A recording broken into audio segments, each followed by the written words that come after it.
Hey everybody, Pete A. Turner, executive producer of the Break It Down show, doing the intro today for our guest, Herb Thompson. Herb is a Green Beret, a long tabber, a Special Forces warrior. He is part of the Special Forces community that goes and does something called Foreign Internal Defense, among other things.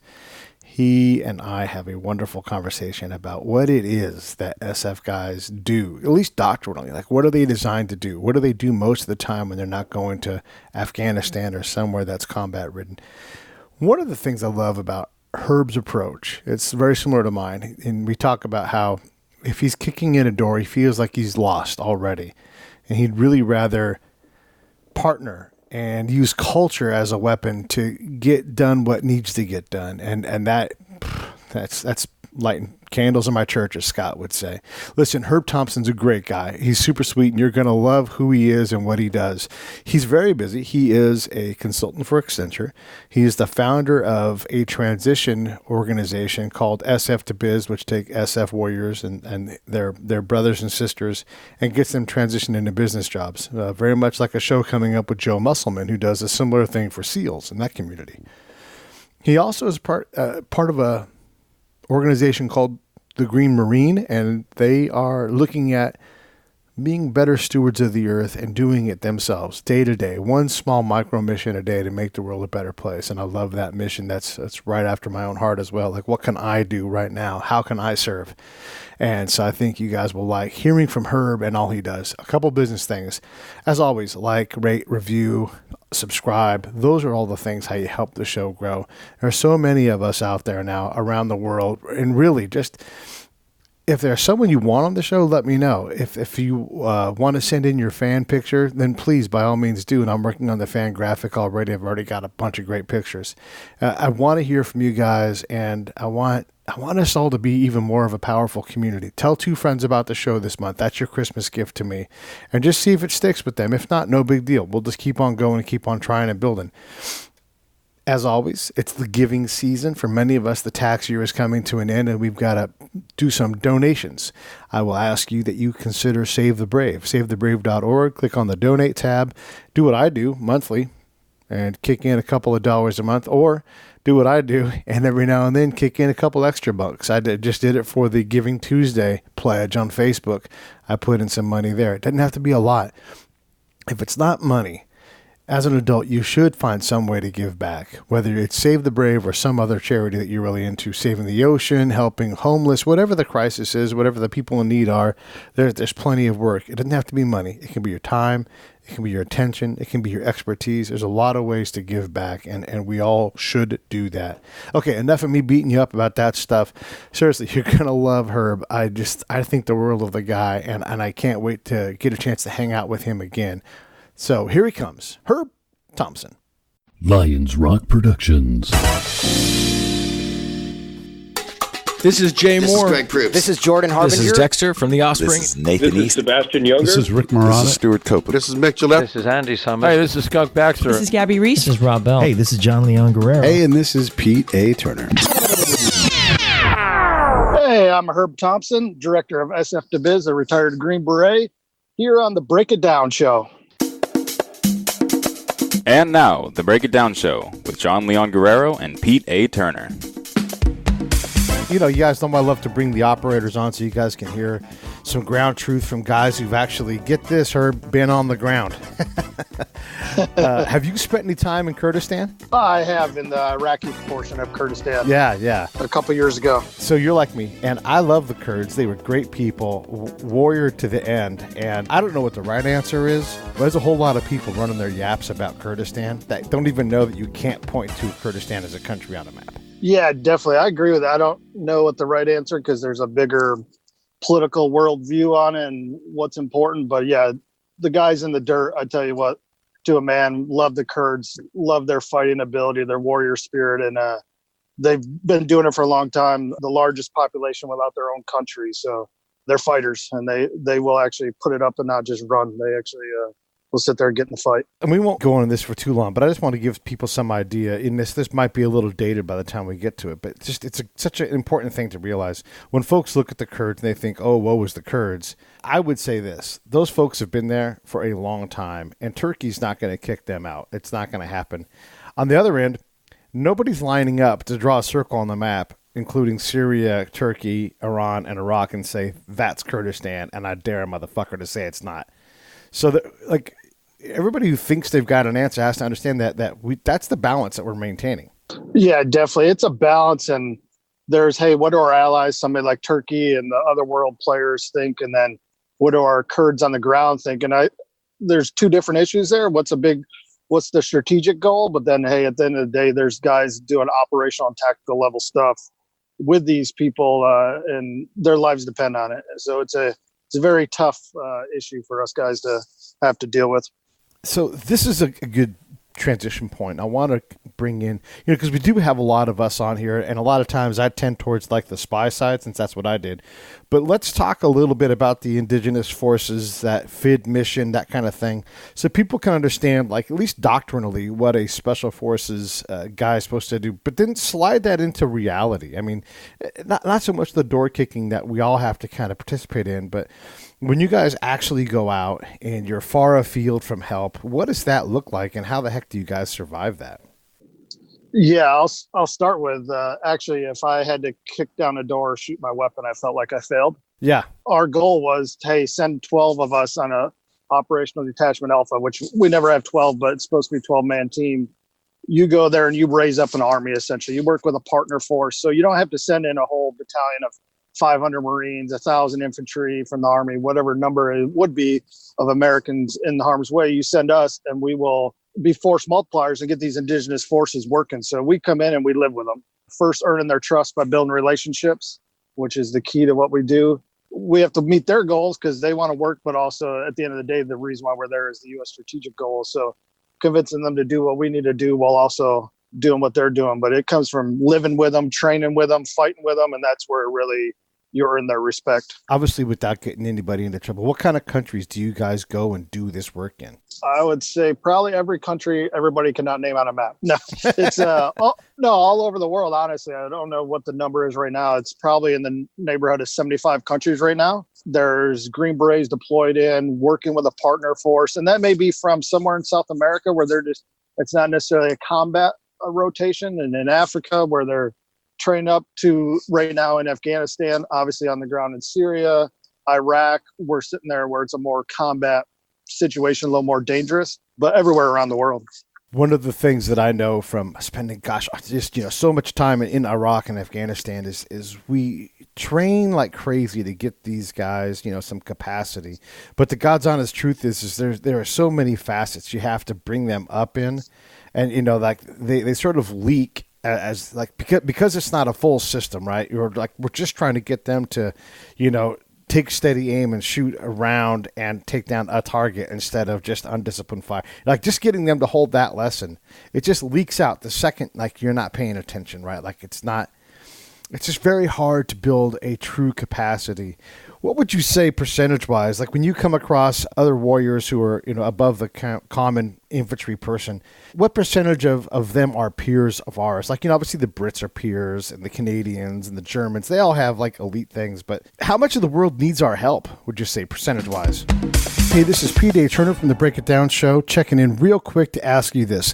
John, Scott, and I all support Save the Brave with our time, our location, our effort, and our money. Each month we give a small amount. Do the same with us. Go to savethebrave.org, click on the donate tab, pick an amount that you want to come out each month, and they will handle all the rest. I stand behind these folks. Thank you so much. Let's get back to the show. How much of the world needs our help, would you say, percentage-wise? Very large percentage. I don't know how to quantify that, right. But everywhere I worked with, obviously there was a reason why I was there.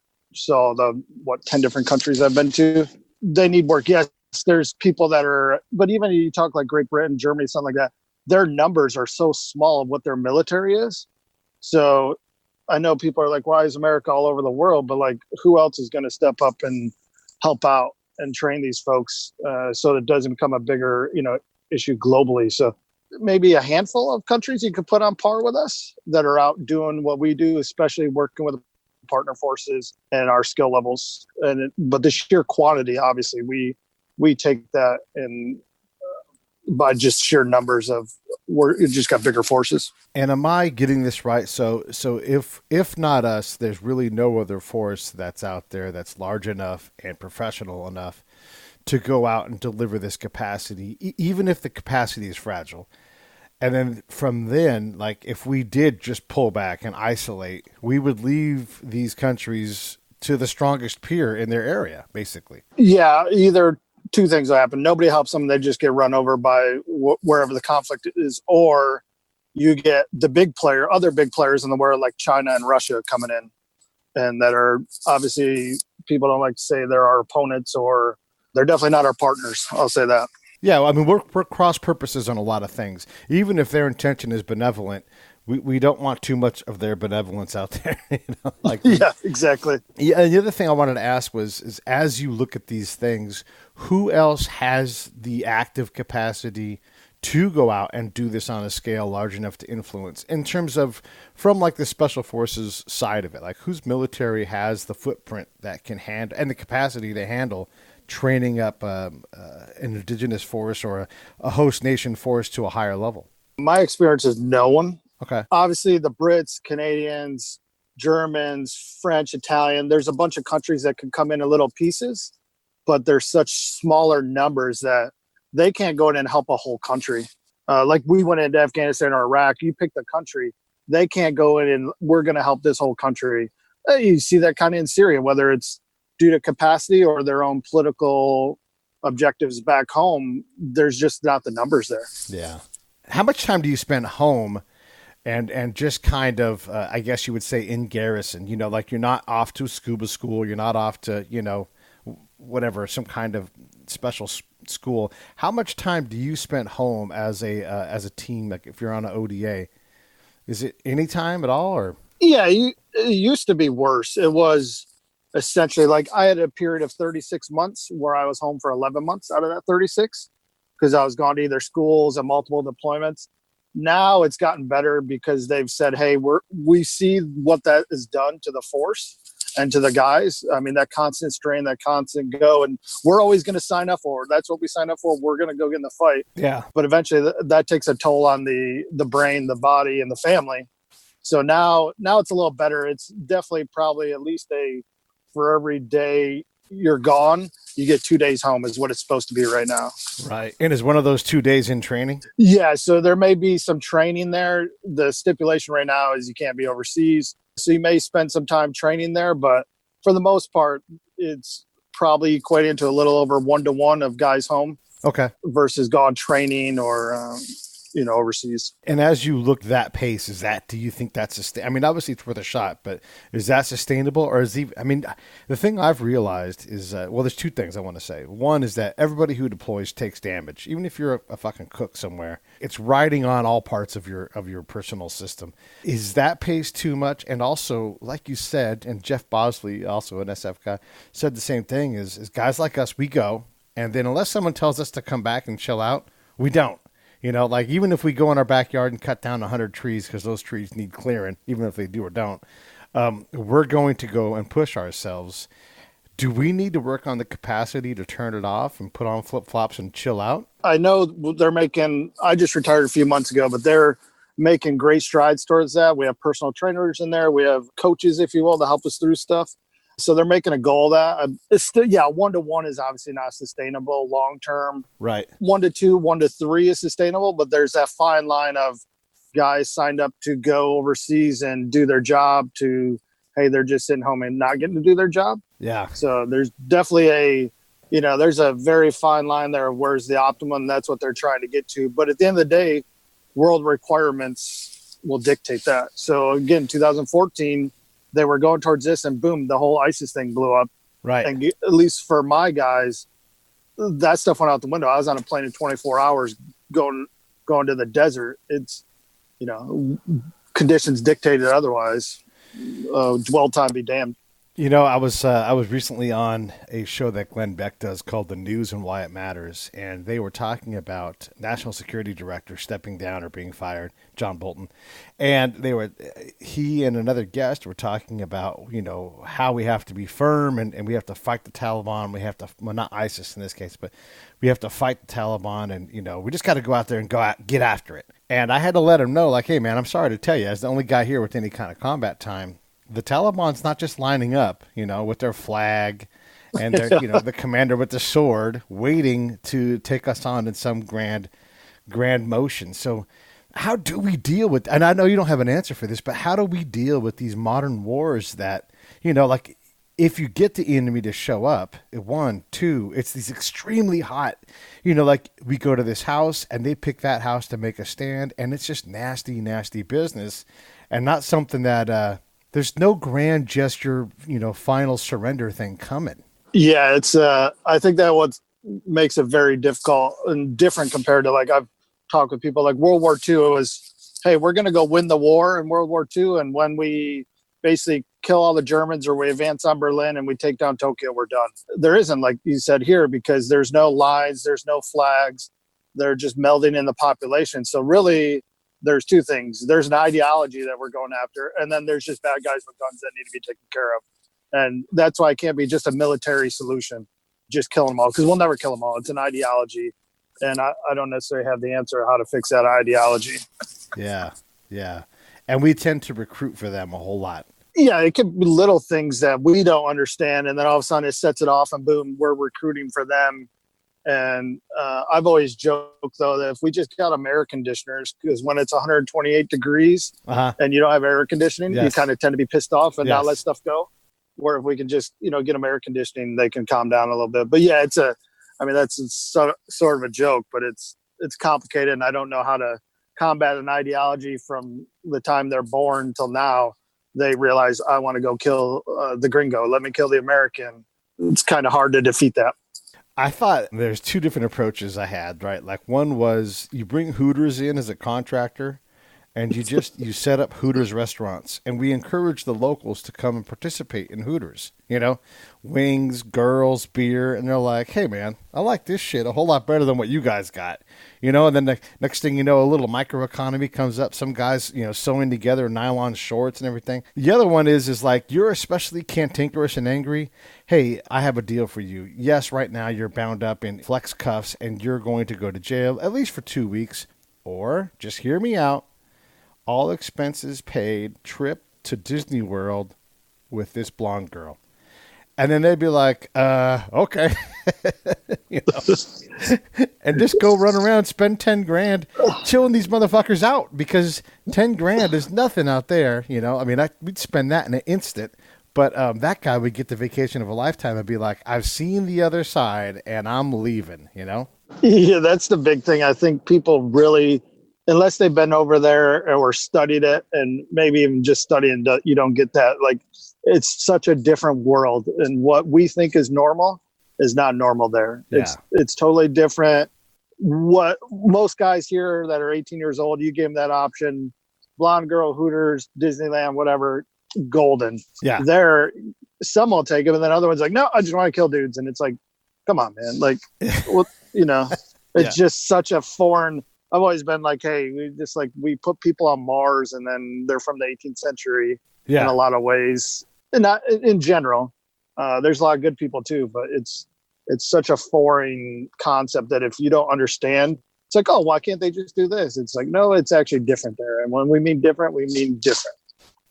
So we're talking with Herb Thompson. He is, and there's a lot of nomenclature. So let me just run down the list. He's an SF guy, Special Forces, a long tabber, a Green Beret.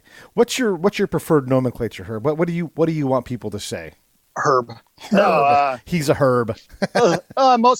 Most people know us as Green Berets. The true term is Special Forces, but that often gets confused with SEALs, Rangers, that are all Special Operations Forces. Right. So Green Beret is what most people see us as, but when you talk to a Green Beret, they're like, yeah, that's what I put on my headgear. I put on my hat.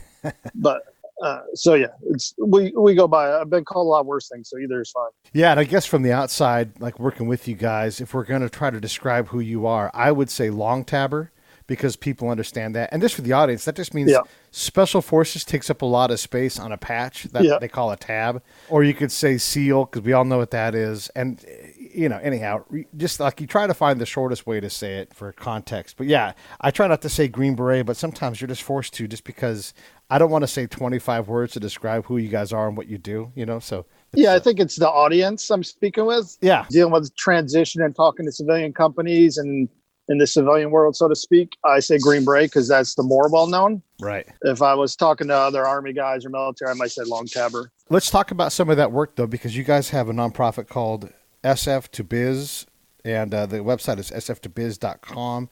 You can look on Instagram and find him there. You can also find Herb, by the way, Herb Thompson on LinkedIn.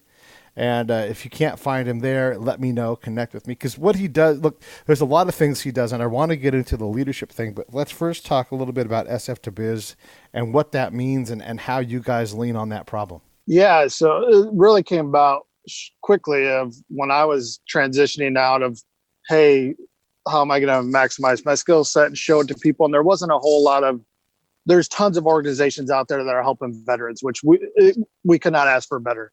But there was none specifically focused on our skill set, which I truly believe is different based on the fact that we're designed to work by, with, and through partner force behind enemy lines without support. That's what we're designed for. But what does that mean to the civilian world when you hang up the uniform and now you're going to get a job and you're trying to sell your skills? And unless it's some type of tactical shooting job or contracting job overseas, nobody cares that you can shoot. Nobody cares how many jumps you got, or how many kills, how many ambushes you've led, survived. So what is the actual transferable skill sets that people can understand?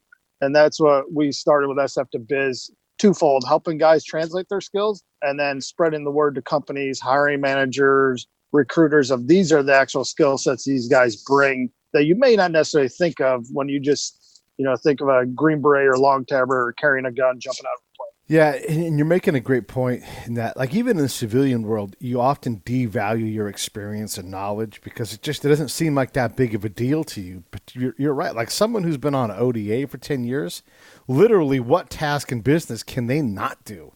I mean, they're actually trained. Get this. These actually trained in leadership. Like so many civilian companies, they just make someone a leader. Maybe they run them through some basic training in some kind of advanced, knuckle dragger thing, but the actual training you get in leadership is incredible.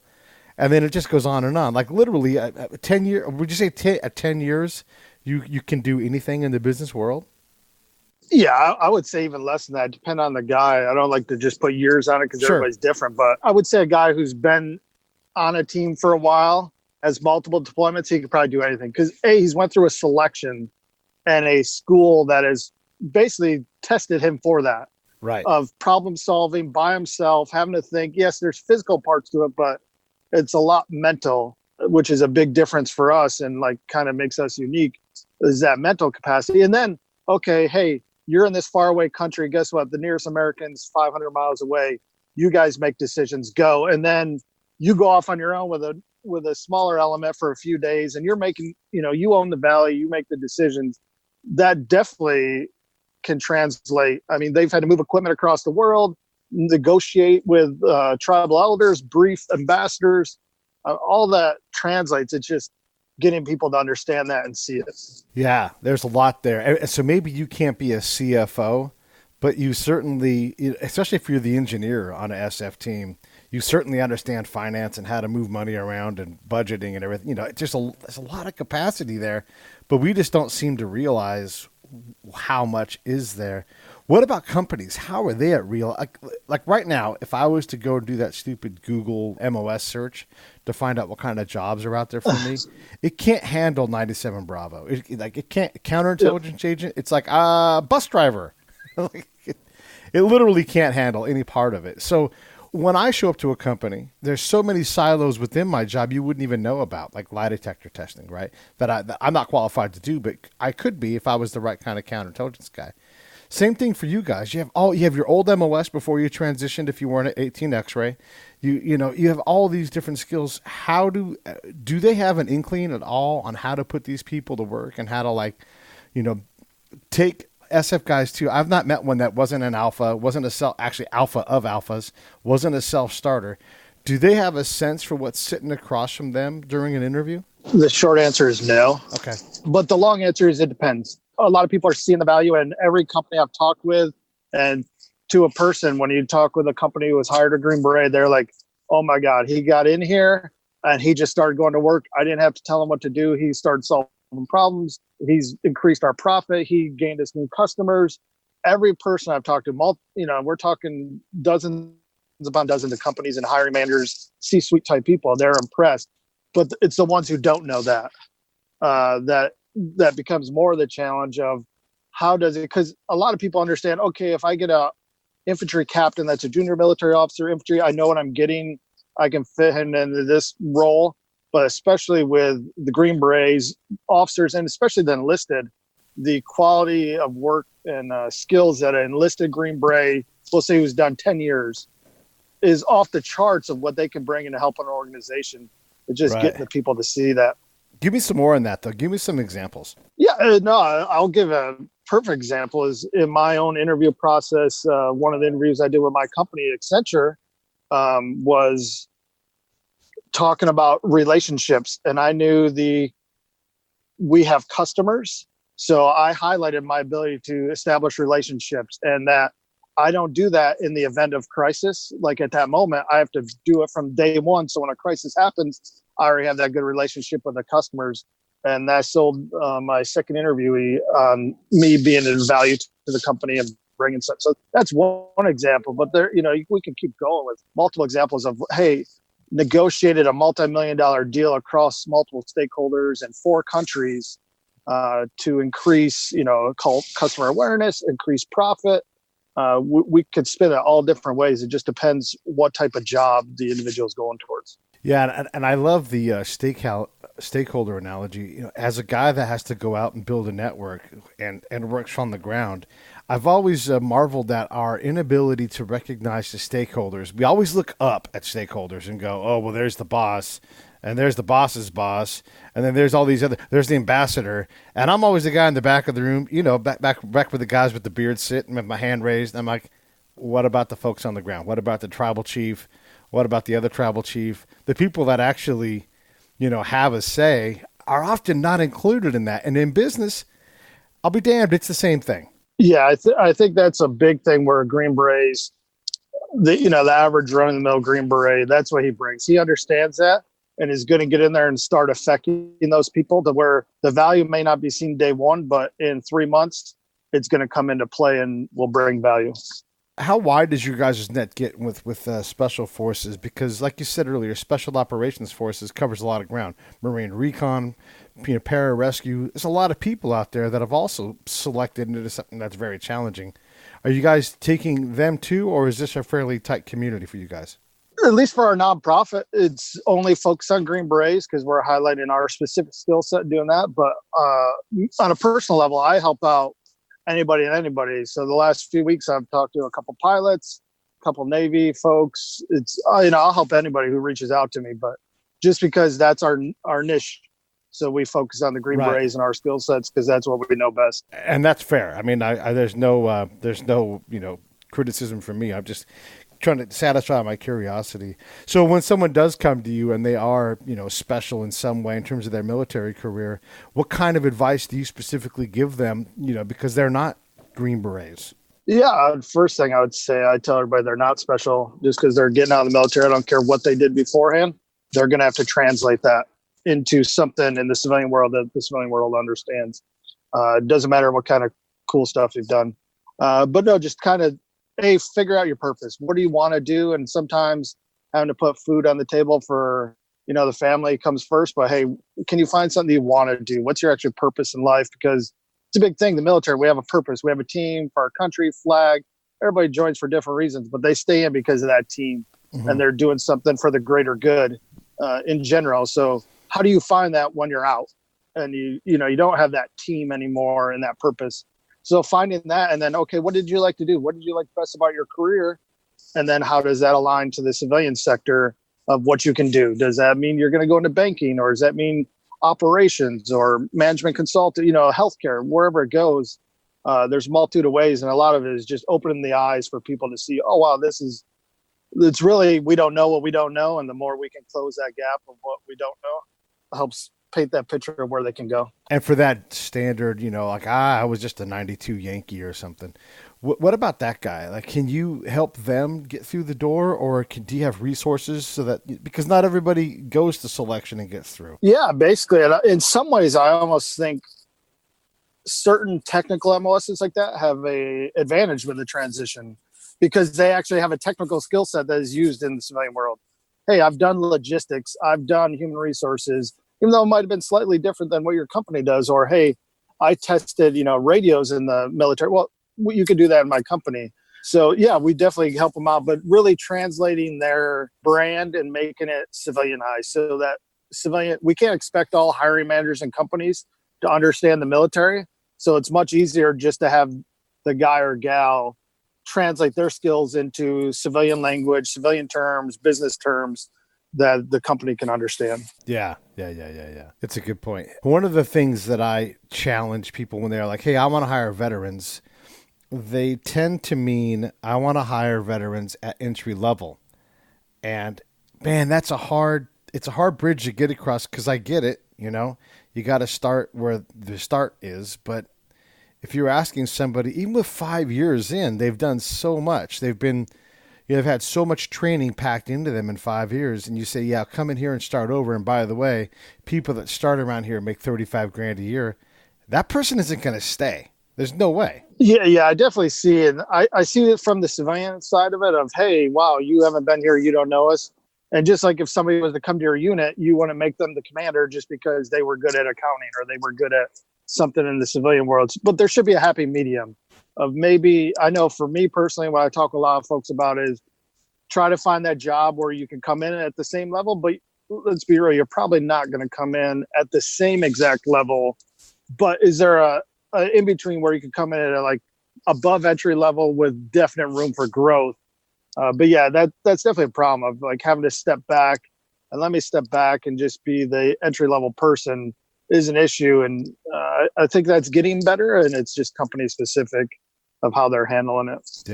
Yeah. It's a challenge. And I get it from their end. Like you're saying, you don't just get to come in and be the boss, but hey, I'm an E7. I've been in the military for 12 years or even 6 years. Like, again, like there's a lot that goes on there. To have me sitting next to somebody that has a college degree and that's it. I've got a college degree. I know people that have advanced degrees and they're like, I can't do this. I would love to work at this company. It's one of my targeted, employers I wanted to seek, but they want me to start all over. And it's, as if like all of this self-development I didn't count, and then the thought is, well, you'll catch up. Will I? Yeah, I definitely think that's where we can do a better job as a whole of translating ourselves better so they can see that I should not, or whoever the person is, should not be entry level. And I think part of that can come off in the resume, but by networking, getting people to know you, and then they want to fight for you in the company is a great way to help out versus just ice cold going into a hiring manager or into an interview with a resume saying this. That's a very steep challenge because for the reasons we've talked about. But if you can put some civilian terms in there, understand a little bit of profit and loss maybe, or quantifiable numbers, then it makes it a little easier, because at the end of the day, they have to see you at whatever position they're going to hire you at. So if they're looking at the entry level, A, that might not be the right company, but B, can you make them see you as non-entry level? And it's not fun. It's not easy. But at the end of the day, right now, that's what we have to do across a lot of organizations. My biggest problem was because I spent my time on the side of a mountain talking to warlords, like they're like, use your professional network. And I'm like, it's those guys. It's these warlords. They're the ones that trust me and know me.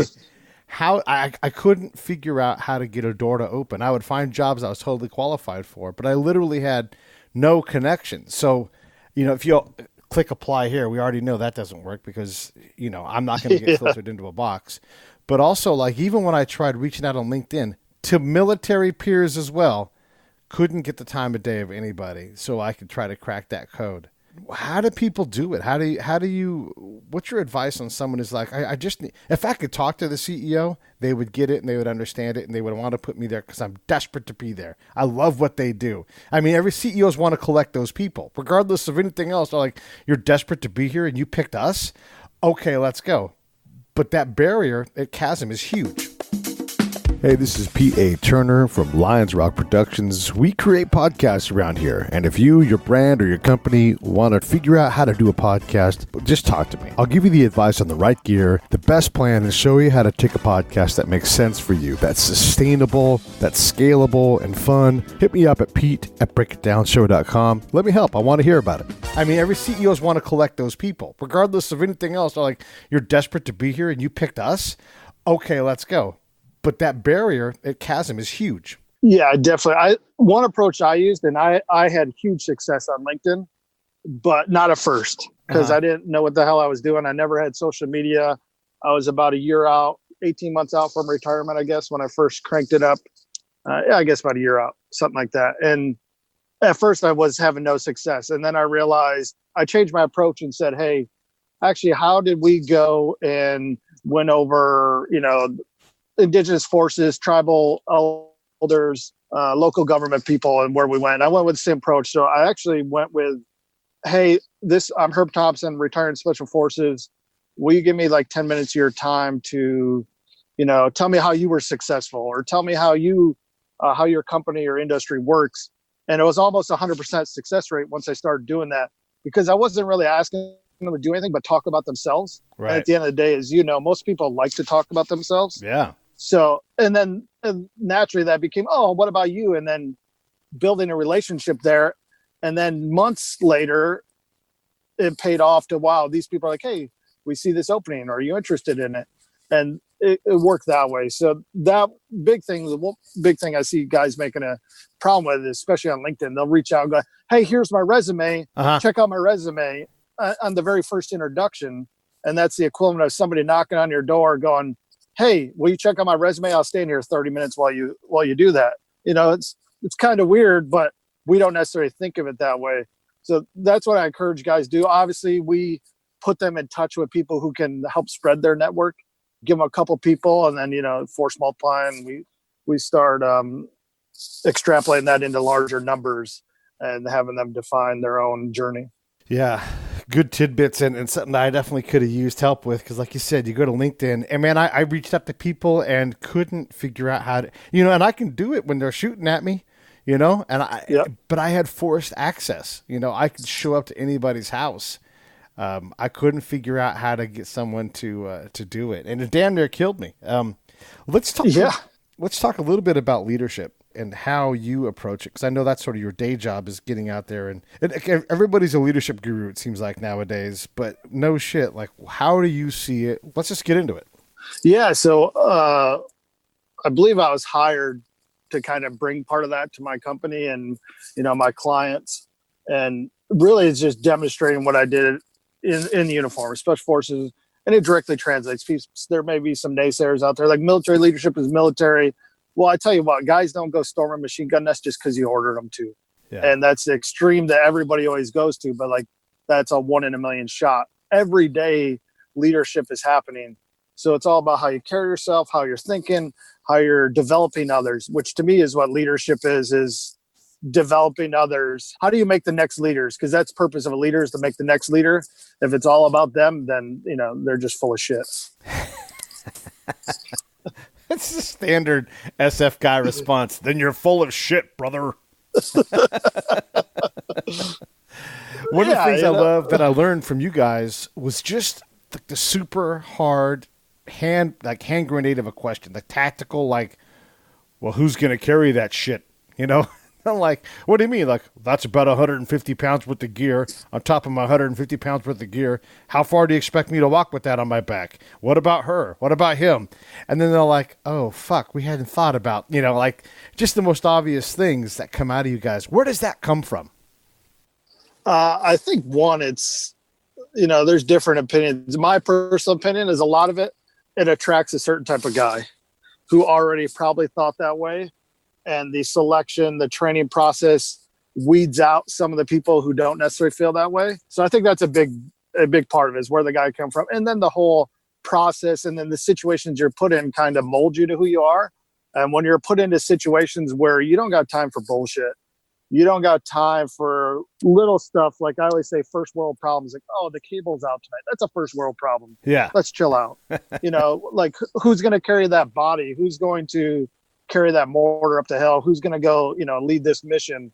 Them are actual real problems. So I think that's a lot of where I come in leadership. The biggest thing I say is anybody shooting at you. Because I've seen now both, dealing with other people outside of what we do, and then especially since retiring, people freak out over nothing. Yeah. So it's like, calm down. And then, shit gets even worse. Instead of, hey, is anybody shooting at you? No, not that that's an excuse to freak out either, but okay, calm down. All right, let's think this through and let's go. And I think that level-headedness is probably one of the best qualities we bring that is very hard to quantify, but like organizations need that, Yeah.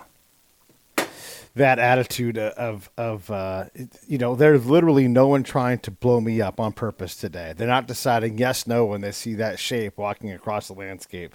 So we've surmounted a lot of problems already. Let's not make anything bigger than it needs to be. Yeah, and then just break it down. How are we going to accomplish this problem? We can fret about it, but at the end of the day, we got to solve this problem.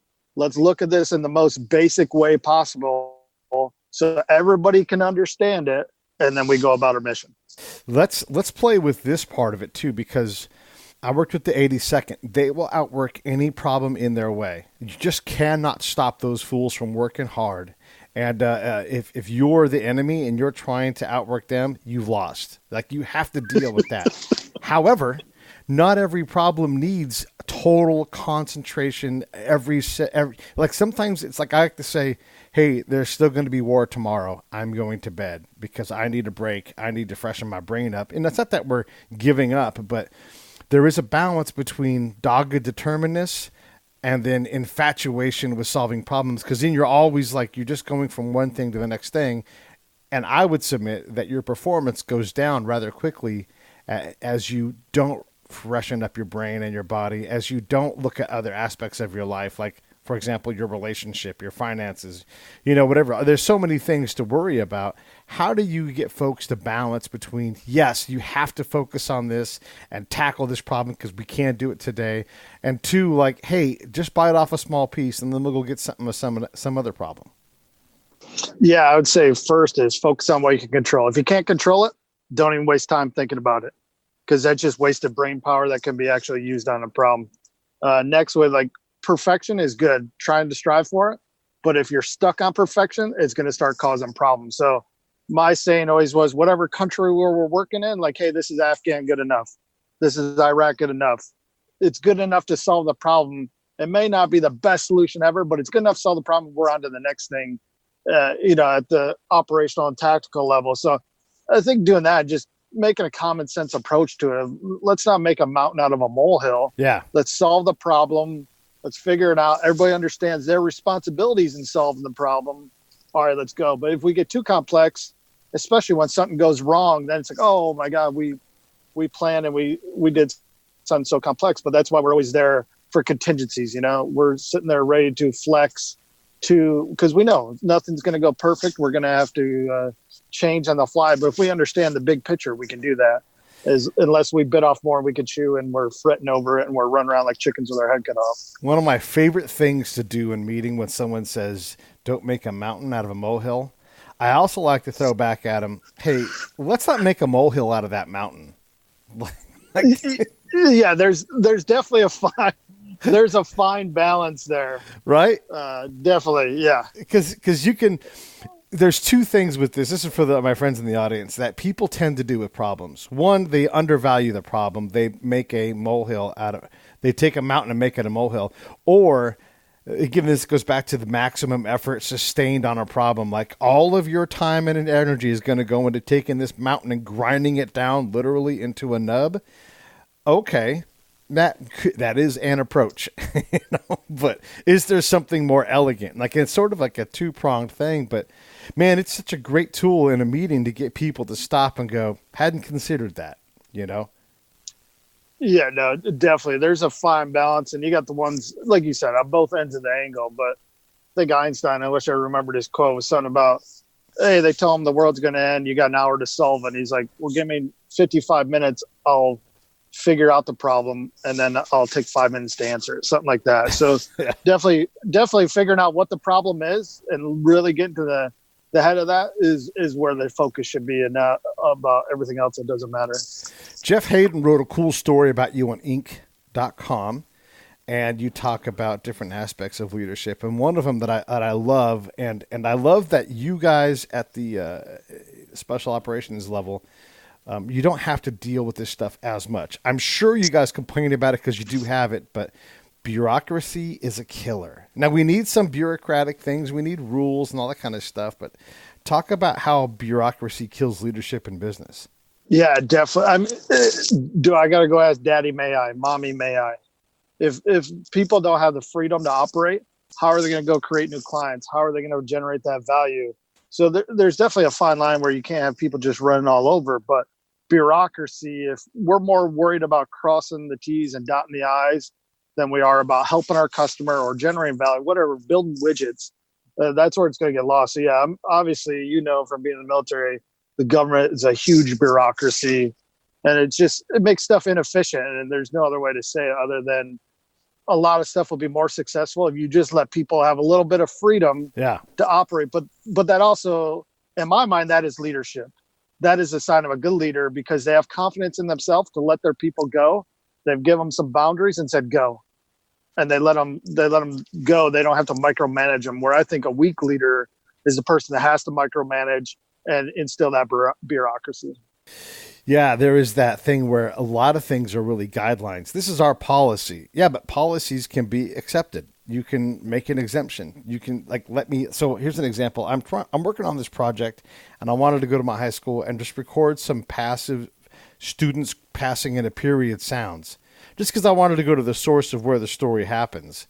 And I also wanted to put together a lot of really notable people from our high school into like a career day, like in the arts. These are all things that normally happen in a day-to-day thing. They already do all of these things. And the principal gave me 3 different administrative barriers, and I'm like, never mind. Never mind. Yeah. I'm offering to do work for you. Just say yes to it. Why? Yeah, you go to the superintendent and ask and say, I've got this great thing.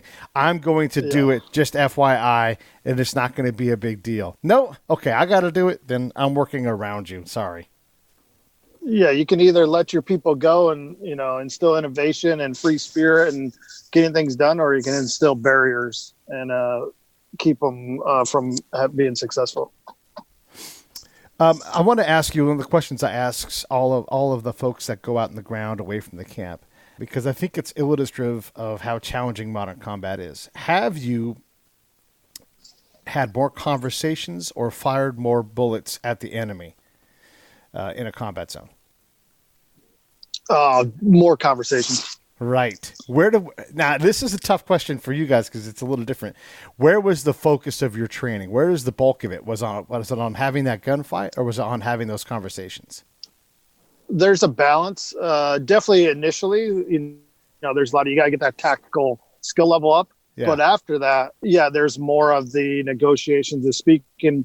But I would say the easier answer is it's easier to go train on the tactical skills, as than let me go train on working with these people, or let me train on speaking or negotiating. That's a lot harder. It's a little takes more risk for people to allow you to go do that training versus, hey, here's 1,000 bullets. Go to the range today and shoot. Have you ever heard of an advanced interpreter operations course that teaches you how to best use an interpreter that isn't focused on threat and fear? I have not, actually. Wouldn't that be a valuable thing? Yeah. I mean, obviously, you don't want to let them run amok, right? I mean, there's plenty of that, but they literally don't have that school, and they send you guys to, dozens of countries in a career. It blows my mind that, get this, in the counterintelligence manual, at least from one era, there's instructions on how to use an interpreter.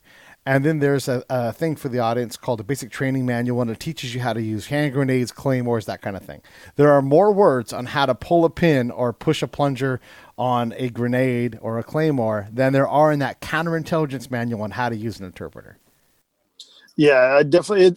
And it goes to a lot of our skill sets that, like we talked about, that we bring to an environment. It's a little hard to describe that people skills, the soft skills of being able to talk with someone, win them over, be able to observe and have situation awareness to be like, oh, that guy's probably lying. That person's hiding something. I should probably talk to that person. Those are, but it's harder to define. It's harder to teach. And I think that comes down to what it ends up being is it's easy to go set up a school to shoot, move, communicate. But when you get into them soft skills, it's a little more difficult. And then in that case, it's often not done. So one of the things I talk about a lot in my when I help out with the combat side of things is if I was to have a E4 lay down in front of you who's trying to qualify on a range, you can get very specific with the things that they need to do. Steady aim, steady trigger squeeze, cheek to stock weld. We have all these things that we know that will improve your ability to group a shot. What are those things when you've got a rookie Green Beret and he's going to be the fox on the team, the collector for the audience? How do you help that person work on their interpersonal skills? How do you guys develop in the team? Because it's not the same as shooting a gun. It's harder, but there's less specific, like, let's go do a diamond washer drill. Like none of that stuff exists. Yeah. So one, studying the area you're going. So you understand the culture, the cultural norms, how people talk there, what the language, obviously language is important. We all speak foreign languages, but how do they actually interact with each other? So if you can understand that, you at least know how to have the conversation instead of having to go through an interpreter, or you at least understand if something's not right in a conversation and then put them in the situations. And yeah, you're right. When the new guy comes to a team, it is difficult to do that because we could do some exercises where they're going through, situational training.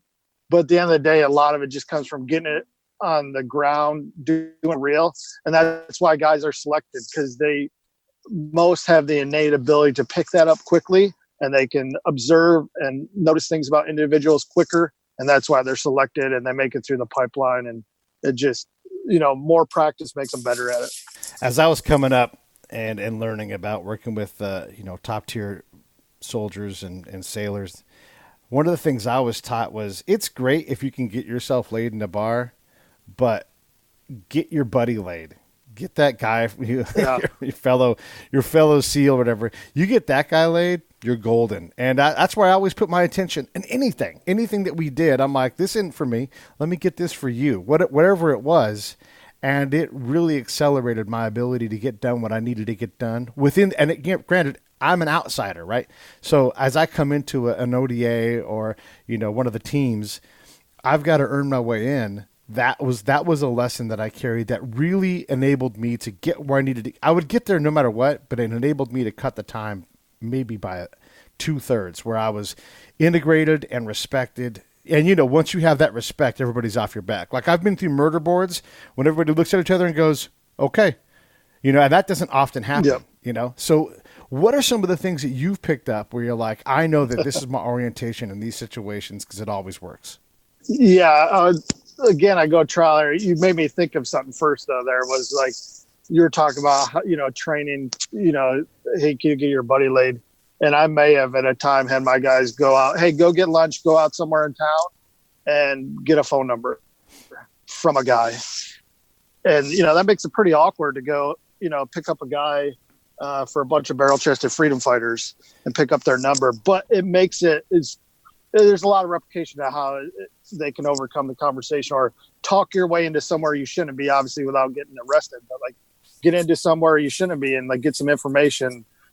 Cause that's what we're going to do overseas. So I've done that and, maybe not necessarily told the bosses we were doing it at times, but it was a way to do that.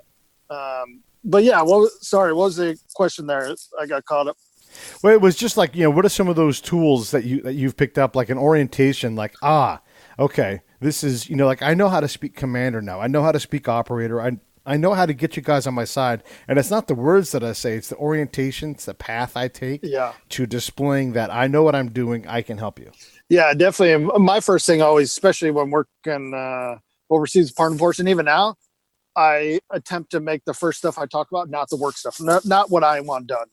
What I want done is going to come later. So building that relationship. So kind of what you're talking about, I'm going to orient them, ask them about their family, understand their problem, get them get them to believe that I care whether I do or not about their problem, Right. then I can start working towards, what I want done. But that's always been my focus. And that's a lot of what SF does is let's get in there and let's not talk about the job first. Let's just talk about life. Let's talk about family, the local village, whatever it is. And then we can get down to talking about business. And I think that translates into business because it helps build them relationships. And that's kind of a way to, if you always approach it that way, it's a good way to go versus, hey, I'm here to do business. And, some people are okay with that, but most aren't. Herb, I love it. Hey, what's next for you, man? What's coming up? What are you dreaming about? Dreaming about a lot of things. No, I really believe the country would be a lot better off. The more Green Berets and veterans in general who are positioned to succeed. So that's what I'm all about. I'm doing my executive MBA at Cornell. I convinced them somehow using similar techniques that I was smart enough to go there. So I'm doing that and enjoying life and then seeing where we're going to kind of start doing my own company down the road, helping people out, doing good things. Well, love it, man. Hey, I like to often take the mic and flip it around and let you ask me a couple questions. And I guess I'll say this in advance as a caveat. Don't ask me how I got started in podcasting because everybody asks that. And not everybody wants to hear that anymore. But I got started when I came back from combat. I wanted to tell stories instead of focusing on threat and death and all that kind of thing. So if you have a question for me, I'm glad to entertain it and go from there. Yeah, I guess who would be your dream guest? You may have said this before. But. No. That's a good question. So there's a lot of them out there. Like I'm really fancying older folks right now, people in their 90s that have a lot of wisdom and experience just because there's just so many gems in there. So I would like to get someone who's over 100 years old. I've not had that yet. I'd like to get some more World War II veterans and especially their wives because of what they had to go through on their end of the fight. I like people like that. But in terms of celebrities, I guess U2, anyone from the band, Tom Hanks. I'm really interested in getting Kevin Bacon on the show. And these folks are available. It's just a matter of timing and persistence. That's the thing that's great about the internet and connectivities. I can reach out to someone literally and if I'm skilled enough, drop an email on their desk or get a very warm introduction from somebody and nail down incredible interviews like this one with you. Yeah, that's great. I was very anxious to see what you would say there. Yeah, it's a real blessing to be able to share these stories. There's one coming up, a World War II veteran who fought at the Battle of the Bulge. And because of the connection, because of the show, I was able to link him to somebody who's taking a group of those veterans from that fight back to Bastogne. And so now he's going. He didn't even know it was a possibility to go. And so he gets to go stand on that battlefield again. And fuck, man, I love the hell out of that. No, that is awesome. That is awesome. Yeah. All right. Well, listen, I appreciate you coming on, man. I know everybody loves hearing these stories and talking to guys like you. And it's funny.